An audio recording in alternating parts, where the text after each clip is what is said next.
Welcome to the Conquer Food podcast with Craig and Paula Williams, where we share tips, tricks and strategies from the coalface of the weight loss industry in the UK. We're going to help you to think, eat and move better. Ultimately, we're going to help you finally gain control and conquer food.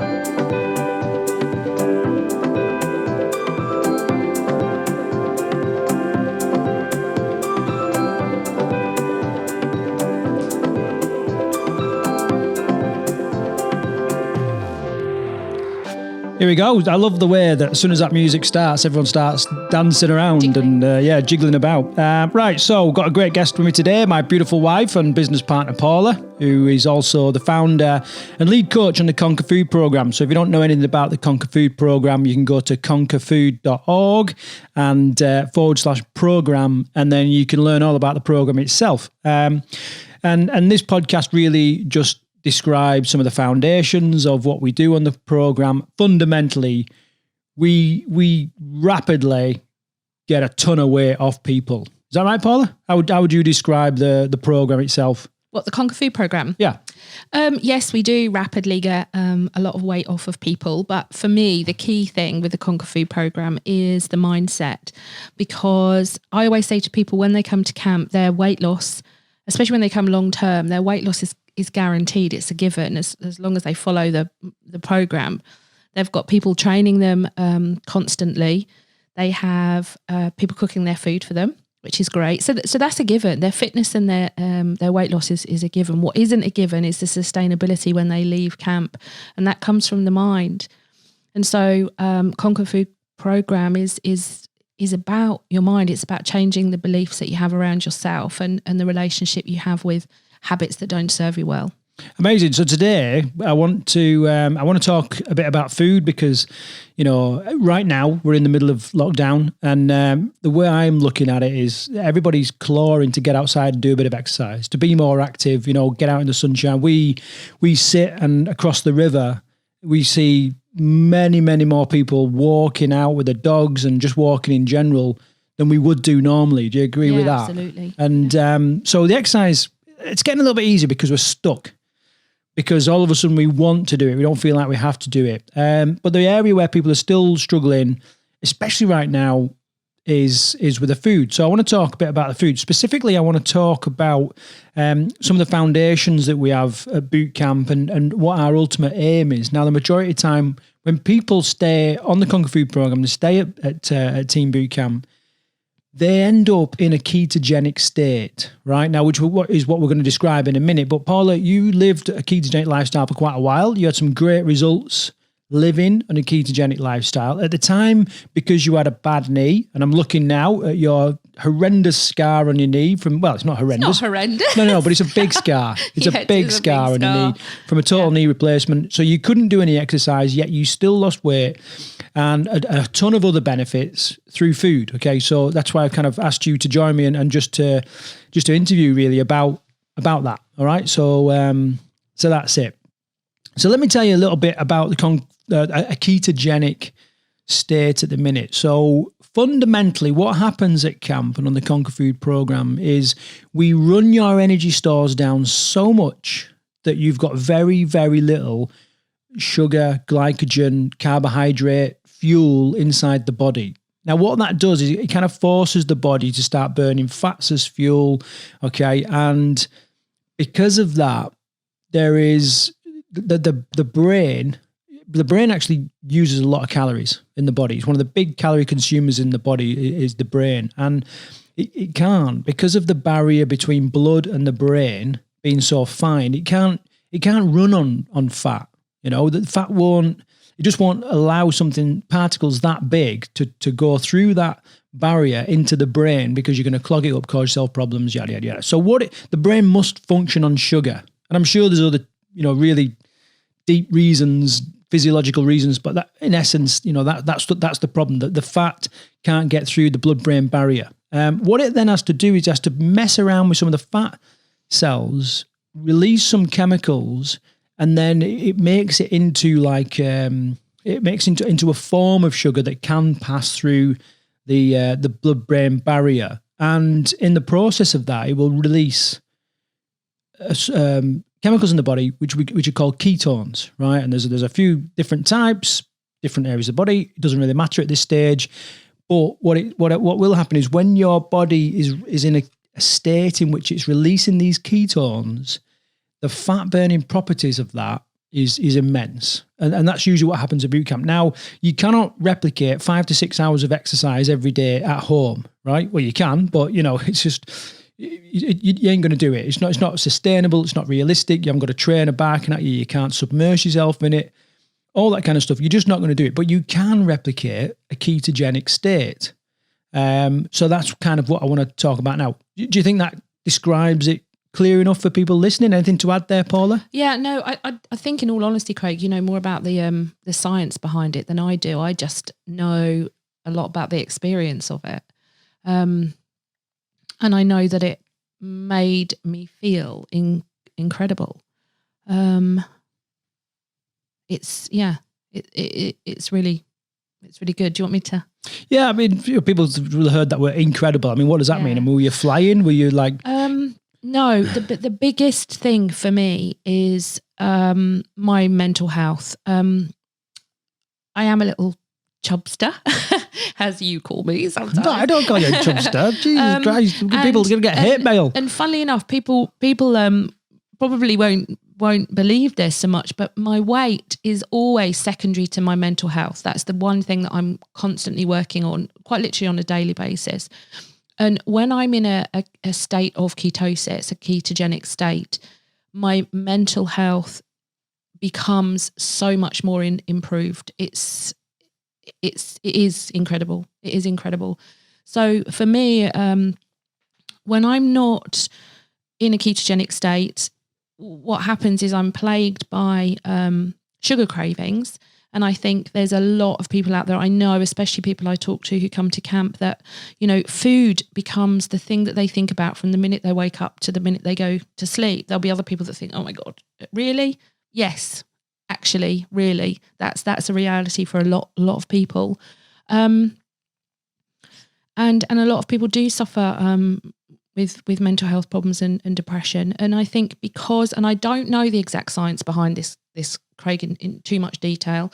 But what I do know is when your body is using the stores of fat that it already has, it doesn't scream at you to fill yourself with carbohydrates. So those sugar cravings go. And the best way to describe that for me personally, and I know for a lot of people who are on ketogenic diets or in a ketogenic state, is it's makes you feel really free. It's a really freeing feeling to all of a sudden go, oh my God, I've not thought about food for ages. But that, in some respects, that's also a bit of its downfall, because what you're talking about there, in essence, the best way to describe that is peaks and troughs. And when you're fueling yourself on sugar, when you're living on food that is laced with sugar, you have massive peaks followed by big troughs. Yeah. And when you're in a ketogenic state, your peaks and troughs are much smaller. Therefore, it can be not quite as exciting as some people. And if people are using food as like a comforter, as a soother, then they don't get the same necessarily soothing effect. However, if you can get through that, what you're saying is your mood stabilizes much more. So you don't need those. So I don't need it. Soothers. And that is incredible. And for me, and I must stress that this is me personally, because I'm not telling anyone what they should or shouldn't do, but the results that I have on my mental health from being in a state of ketosis is better than any drug or any tablet or anything I've ever had. One thing I do know, and this is from the small amount of research that I have done, is they often advise people to go on a ketogenic diet when they've had brain injuries, because the ketones feed the brain. For people now, they're starting to suggest people use a ketogenic diet when they're struggling with mental health, and also people with Alzheimer's. So it's definitely now science and research is showing that it does have a massive effect. When there's no doubt sugar is killing the brain. There's some clinicians, is that the right word, will call Alzheimer's type 3 diabetes, because, when you start cutting out sugar, you start to reverse some of the contributing factors to Alzheimer's and other problems like that. Right, I've got some benefits listed here. I've just pulled them up on the internet, so I'm going to read them out. You tell me what experience you've had. So first of all, reduced appetite. Absolutely, and that was just the most freeing thing for me. It's incredible. And so was it immediate? I mean, how? No, it can take about 3 days. For me now, my body is so used to being in ketosis that I can get into ketosis really quickly. It takes generally between 3 and 5 days for people to get into ketosis. And those 3 to 5 days can be fraught with all of the things that happen when you start going on a changing your diet and reducing sugar so you can have withdrawals. Quite severe. I remember there were times when you was like, my God, and we'll probably talk about that a little bit later on about, what you did and how you kind of got through that. But it can be quite tough first couple of days. I've seen and experienced that myself. But on any diet, on any chain, it doesn't matter if you're reducing, whether it be sugar or, anything. From calories overall. It can be tough. Yeah. Yeah. It's one of those things that, choose your hard. Yeah. Everything's hard. Being obese is hard. Yeah. It's hard work. And losing weight is hard. Yeah. I think the thing with getting into a state of ketosis though, is there is a really quick reward. 3 to 5 days seems like a long time, but actually at the end of that, all of a sudden you don't feel hungry. Whereas other health plans, let's say, that I've been on, where I'm still having an element of sugar, albeit good sugar, I still have those cravings. So this is the only thing for me that completely eradicates the cravings and increases my mental well-being. Yeah. And then, so the next benefit I've got here is increased weight loss. So, there's obviously that initial bit of weight loss where you're dropping all the sugar and therefore that sugar will hold water in the body, so you get a massive amount of weight loss first few days, maybe the week or whatever. But then in your experience, what kind of happened after that? Was it a steady? Yeah, it was. I was losing about 2 kilos a week, which is really good. And that's without exercise. And for us to sit here having a boot camp, saying, the only thing that I will say is you do need to exercise still, because I what I would say, thinner and wobbly. Yeah. So what you say is like to maintain like a muscle tone and strength and all that kind of stuff. Yeah. I mean, what I would say is that, if you are considering this and you do kind of get into it a little bit, I would really be careful, and you'll have to cut back on your intense exercise anyway, because you probably kind of struggle certainly in the first week. But after that, I want you to imagine if you're doing really intense HIIT training or Tabata interval training or something like that, then predominantly you're going to burn sugars as an energy source, and because of that, the body will then, you'll have increased sugar cravings because of that style of training. So what I would say is go long, slow, steady. It's far better to go out for a 2 or 3 hour walk than it would be to do a 20-minute HIIT session, just because of them cravings. You'd almost counteracting your reduction in cravings with your exercise. So, Yeah, the other thing that's really important to remember is the first 3 to 5 days to increase the decrease the intensity of your training as well, because you can have something which is called keto flu,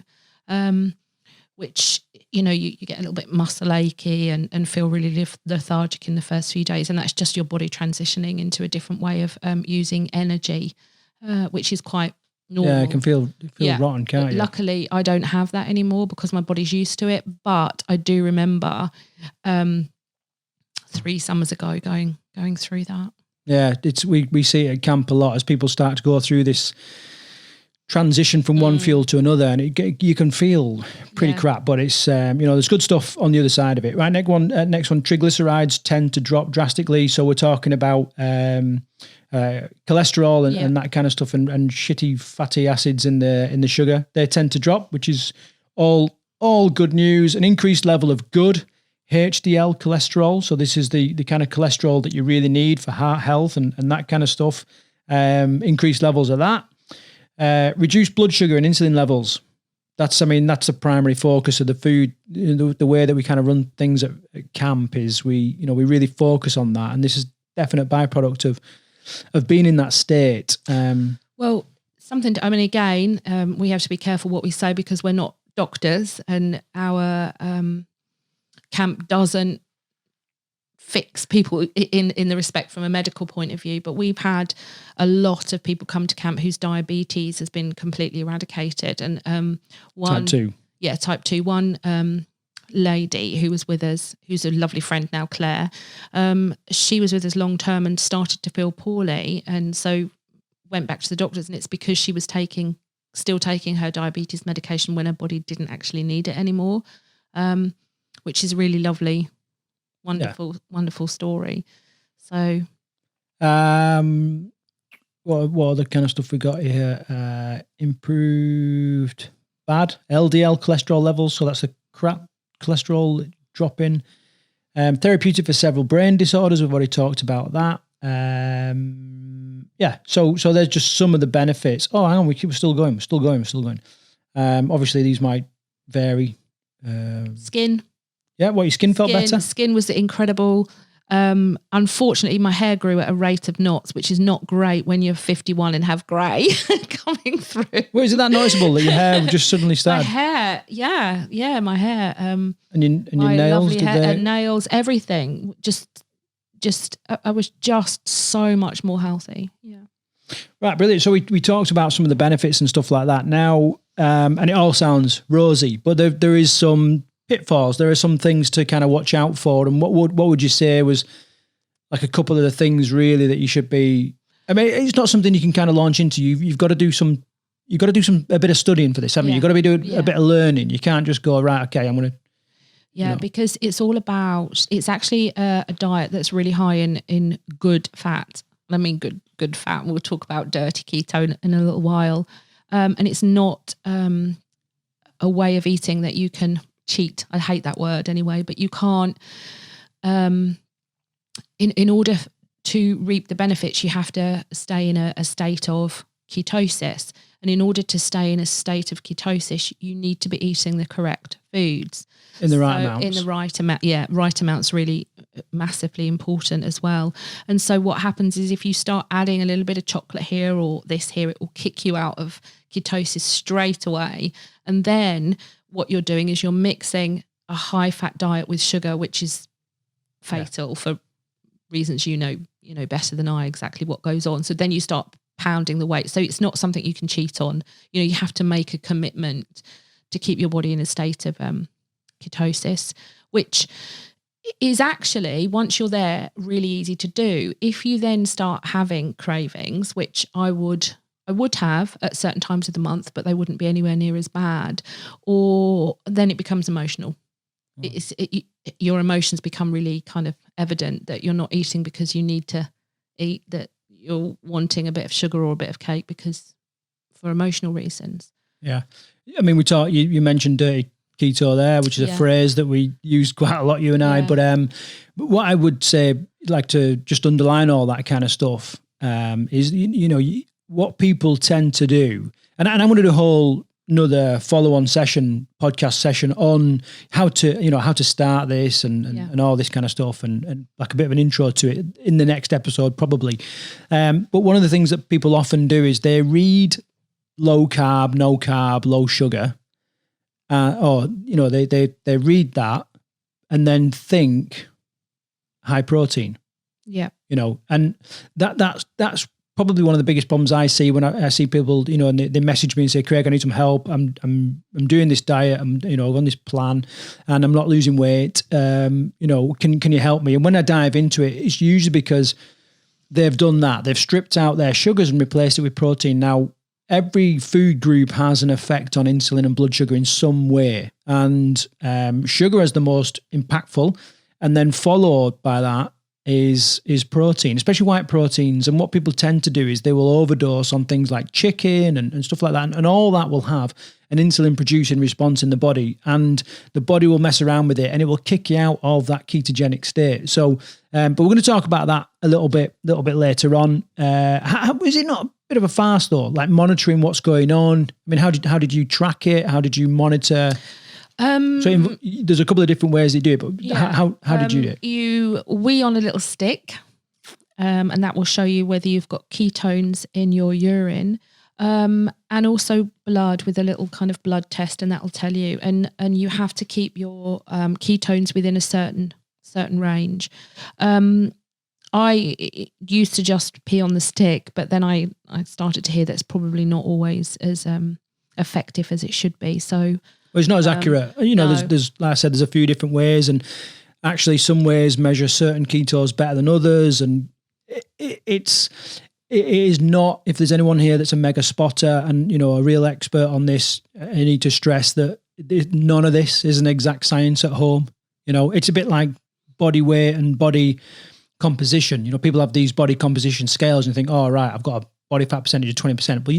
But that's just an estimate by a machine. Until you submerge yourself and get in a lab, you can't really work out the exact thing. And it's very much like that at home. But there are some basics, like fundamentals that you can follow and get good results. And that's what we're kind of talking about here. How often a day would you do that?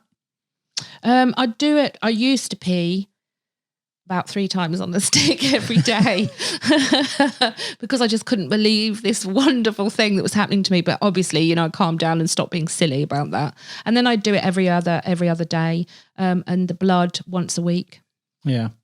So, okay, we mentioned dirty keto. People are probably like, well, what is dirty keto? And, in your opinion, sorry. In my opinion, think of Atkins diet and there's your dirty keto, loads of bacon, loads of sausages, loads of cream, loads of cheese. So it's food that are high in fat.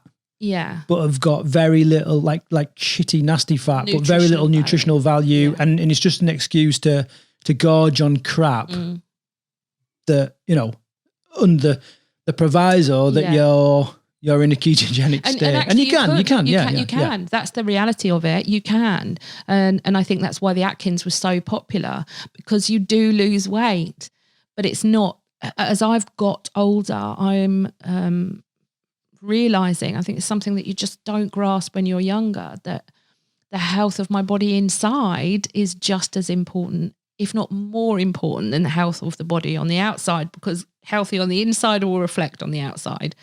But we seem as a society to have that the wrong way round.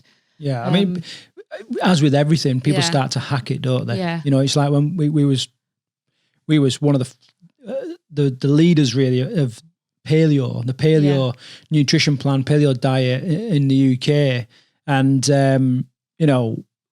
all of a sudden people started bringing out pizzas and just absolutely hacking it. And I'm a bit, it does kind of wind me up a little bit, but I understand why it happens. People want variety. The truth is, if you've got variety in your food, you're in the wrong stuff. It should be quite boring and trackable. That's the key to it. Predominantly, where did you get majority of your fats then? Avocado, oily fish. So salmon and mackerel, oily fish. I'd take something really good essential oils, I was about to say then, really good oils, which I can't remember what it's called. MCT oil, which contains, I'm looking at Craig here because... Well, it's like an extract from coconut oil, but you can, any kind of oil like that, like a olive oil, even some of the other oils that are not nutritionally as good, like canola oil, walnut oil, avocado oil, you might be thinking, bloody hell, a lot of oils and stuff, but there is. Oily fish is a great one. Nuts and seeds. Obviously you got to watch how many of those you're eating. Grass-fed butter. Yes. It's a classic that you used to have. And you also used to have a bit of dairy, didn't you? Yeah, I did, but I've stopped doing that now. I had initially when I first did it, that the only kind of non-nutritional thing that I would have is a low-fat jelly. A low-sugar jelly. A low-sugar jelly. So, one of the 0-calorie or 10-calorie, I think, jellies with cream. And I would do that initially once a day. It seems counterintuitive, doesn't it? Of like having double cream. I mean, you'd be like, I want the double cream, I want the clotted cream, I want don't get me the low fat butter, don't get me the low fat this, you was like full fat everything. And it does sound counterintuitive when you're thinking, I need to lose weight. But I think that's like the programming that we've had for weight loss. That did carry me though. It carried me through the process of getting into ketosis. Once I was in ketosis, I found it a lot easier to let go of that. But that's what helped me. But I've stopped the dairy for different reasons now. Yeah. Mucus forming and So, right, okay. Any little tips that you would give to somebody that was sort of considering the thing, this has piqued a bit of interest, what would any resources that you would, how did you kind of? There was a book, well, actually I had a husband who kept saying to me, why don't you look at this? This is really, and I, in usual Paula form, ignored him completely, and then came across the book that he'd been telling me to read for about a year and a half, which is Dr. McCullough, Fats for Fuel. Fat for Fuel, yeah. Fat for Fuel. And it's a really, really good book. And it's a good starting point. Yeah. I think that there are better books and there's more informative books, and a bit like Atkins himself, you know what I mean? It's in and out of favour for different reasons and all this kind of stuff. However, it's a great starting point. Is the key. Yeah, it is a great starting point. So that's I would direct anybody to that book, because it's basic but incredibly informative as well, from what you need to do to get started, and also what's happening in your body at a cellular level, how it can help to heal your body. So that's a tip. The other thing I would be is, but this is the same tip for anything. It's just, you've got to want this, because the first few days are going to be tough. They are for anything. And you've got to really want to change what's happening in your life at the minute. You've got to have a reason for getting through the next few days. Yeah. And there are some other things we've not talked about, like, the old keto breath. Yeah, keto breath. You do get keto breath. Yeah, as you start to release sort of ammonia and stuff like that, you can get like a metallic taste in your mouth, but and then you can stink a little bit. So anyone that's done the Atkins will remember that and know that. So okay, well, one of the things that we want to talk about is that there is actually a great resource now that can help you put a keto plan together. And the reason why I'm talking about it is because a lot of it boils down to portion sizes, food types, but also infusing that with your own habits and nutritional likes, dislikes, and that kind of stuff. And there is actually something called custom keto. Now, if you go to conquerfood.org/keto, I'm going to put some stuff up there where you can learn about the custom keto program. You basically do a little questionnaire and it kicks out a whole personal program for you, your gender, your size, your age, and all that, and your activity levels and all that kind of stuff. Dead helpful. Would that have helped you, Paula, in the start? Yeah, it would absolutely have helped. Because you just kind of like muddling your way through, were you? Yeah, I don't know where it came from for me, actually. I just did it. Yeah. We've often tried to... You did a lot of trial of error, didn't you? Yeah. And then at what point? But it just happened, but it was incredible. I was just on a bit of a running roll. Right. Okay. So we're gonna wrap this up. Any other little tips, Paula? You said you've really got to want it. No. The other thing is, and not wishing to. We're actually doing at the minute online Conquer Food, and I've had a couple of people this morning that I've been talking to about it. But if anyone wants any support with mindset whilst they're going, through these kind of things, then please get in touch with me, because that's what I'm here for. How do they do that? They do that by emailing me at, I feel like I'm on television now, Paula at team-bootcamp.com. Yeah, and I'll put a link and I'll put that email in the description under this podcast on whatever platform you're listening to. And that's actually a great segue for me to remind you that wherever you're listening to this, wherever you're watching it or whatever, if you're on YouTube, iTunes, Spotify, Stitcher, whatever it is, please like, subscribe, because that'll give you a notification of every time we upload a new episode, especially if you found benefit of this one, and knowing that I've got a whole keto series coming over the next couple of weeks. But also, much more importantly, is to leave us a little review, because one, it tells us that we're giving you the right information, you're enjoying it, and it gives us immediate feedback. But also it helps other people that are desperately in need of this information and these insights and this inspiration to find us. And you could be responsible for somebody completely sorting their life out Okay, so do that. What's happening there with the nose, Paula? Kind of bouncing your nose off the microphone. I was thinking. He's getting deep in keto land. Yeah, what was you thinking? Well, let's have a little afterburner from Paula's little. What's happening? No, I was just thinking what I'm going to eat later today and tomorrow, and what are you going to eat? Avocado.